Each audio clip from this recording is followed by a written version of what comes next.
If you're a leader, stop looking for consensus everywhere. One thing that is essential for moving fast as an organization is being able to make decisions and the right sorts of decisions without every little step becoming a bureaucratic nightmare. However, for so many leaders, especially in startups, we feel like we have to make sure everyone is pleased, everyone gets to say their say, everyone gets to be part of something. And in general, while that makes sense, sometimes you have to draw the line. You have to be able to start moving forward as opposed to getting feedback from everywhere and everyone. Today, this video will help you ensure that you're able to move forward and understand that even though feedback is critical and one of the most important tools you've got as a leader, and I've had several videos about the importance of feedback in the past, not all feedback is good feedback, and you should not always try to get even more feedback as you're working on something. Today's video is all about ensuring that you know where you need to look for consensus and where you don't, so you can move forward and be a leader that's active, proactive, and fast.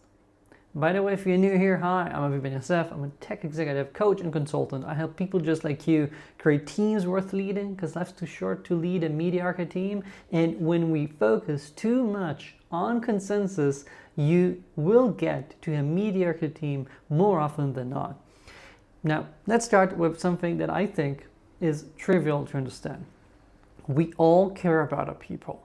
That's why it's natural for you to want to include them, ask them for their opinions, make sure that they get to speak and have their say. However, it cannot be that case with every single thing, because there comes a point where you're no longer really leading. You're essentially sitting there and trying to see if anyone disagrees too hard. And if not, then maybe we can make a step forward. That's not leading, okay? Leadership at times requires you to take the initiative, to stake what you want to do, move forward, and get the team to start going with you. You don't have to know the entire path, the entire journey 2 years into the future. It's okay to decide about the next few steps, the next few turns, get there and then reassess and see if you need to change your way of getting there. But you need to start moving. If you're just gonna all sit around with a map for weeks discussing the best path forward, you're not gonna make any progress. And that's the problem with consensus. If you've ever heard about the Steve Jobs way of leadership, and I'm not going to get into cliches, but I do believe that there was a lot of value when it came to creating urgency and creating alignment, in that someone there, like Steve Jobs or Johnny Ive, when he was head of design there, just came and said, that's what we're doing. That's how we're going to move forward. That's the destination. When you have that, it just ensures that things are a lot more cohesive. Why? Because when we go for consensus for every single thing, we dilute thinking. When we ask everyone for their opinion on everything, you're essentially saying what we do here is always designed by committee. And there's a reason designed by committee is a term used to describe something that's designed badly and poorly. And that's because often when we have too many people involved in something, we don't get the best of everyone, and therefore things are always improving. After a few people being in the know of a change, once you go past a certain point and you keep getting more and more feedback and have so many cooks in the kitchen, you get to a point where things actually start regressing to the mean. You don't get any brilliant solution getting you this direction or that direction, because anything that's too extreme, not even extreme, just a bit, a poppy that's a bit taller than the rest is going to get cut. And what you're going to get is a very lukewarm decision, a very lukewarm sort of strategy.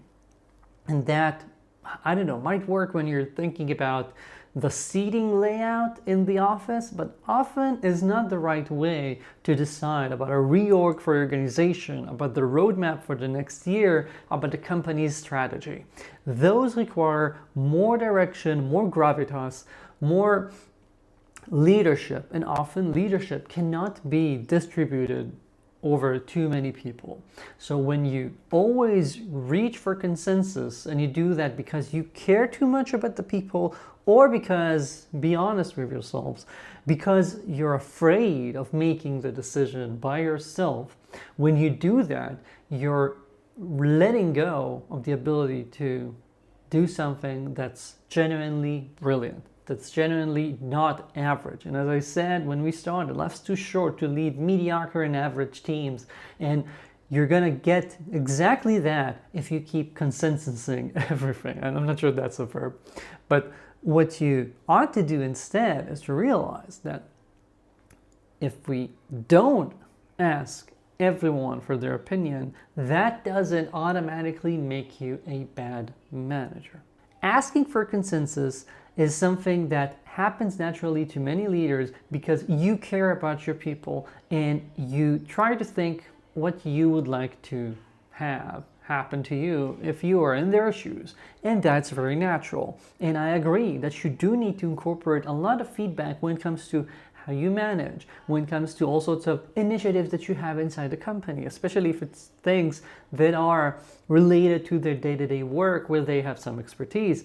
However, there comes a point where if you're working on something that's big enough, you cannot just get everyone's opinion and you cannot move forward if you always have to tackle every single person's objection before you can make the next step. And therefore, you cannot allow yourself to rely too much on having everyone pleased.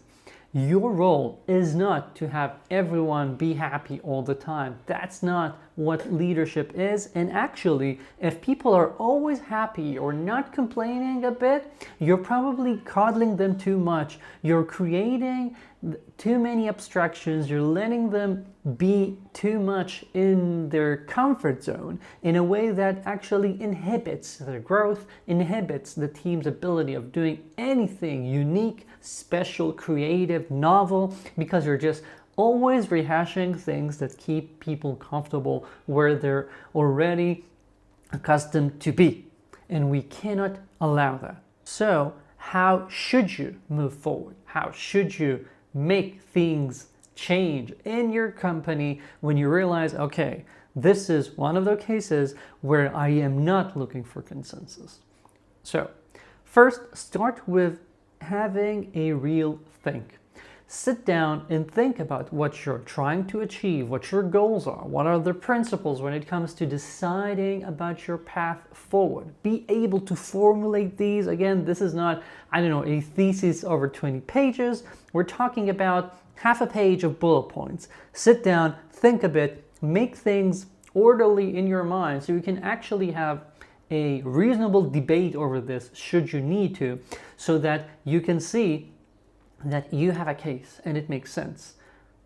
Start with that. Don't start with going and starting to ask for feedback from people about what they think needs to be done. But you or a small team, or you and a couple more people, should formulate the first path of what needs to be done.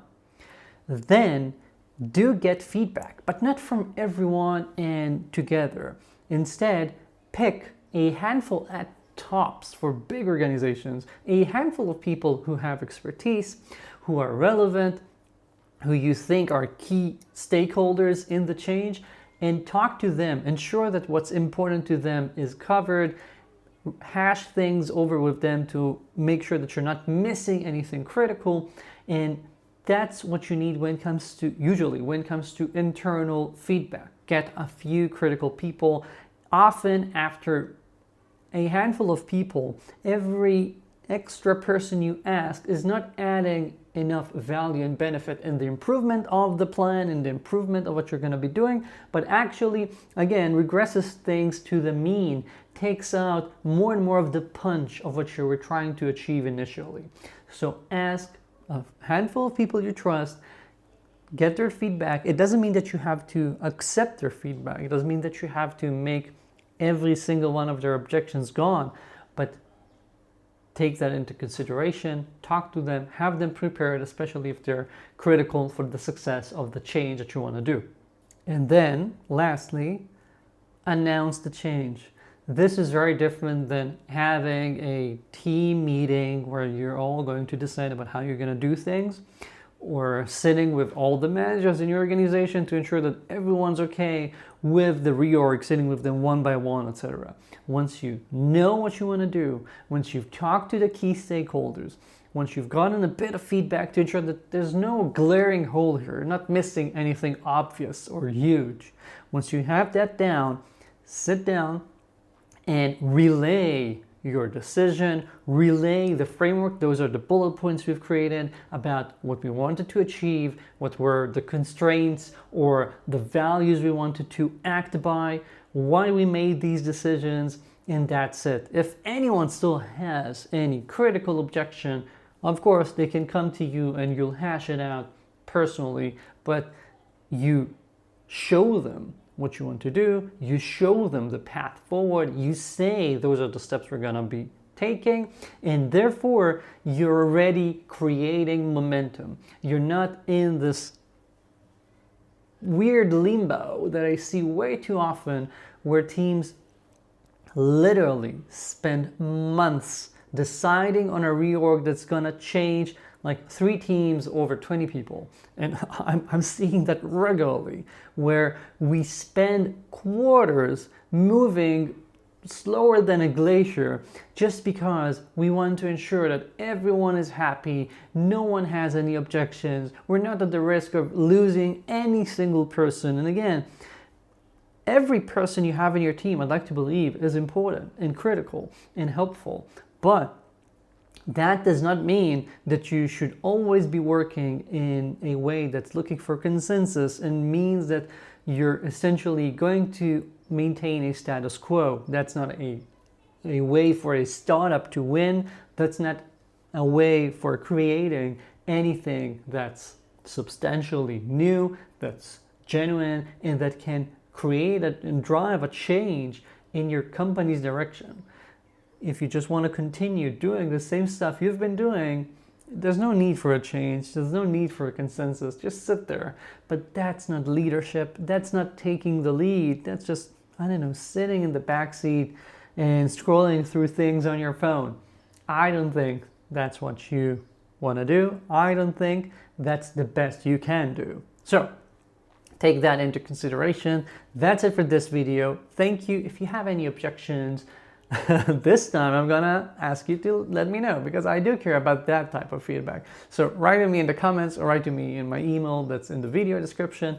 And I'm reminding you, probably for the last time, that Unplugged with Aviv is still up with ridiculously low introductory pricing, where you're gonna get at least 1 monthly session like this, but with the ability to ask questions, see what others are asking, and invest in yourself. So all the details are in the link in the video description. Grab it before the introductory pricing grows up, and I'll see you here in the next video.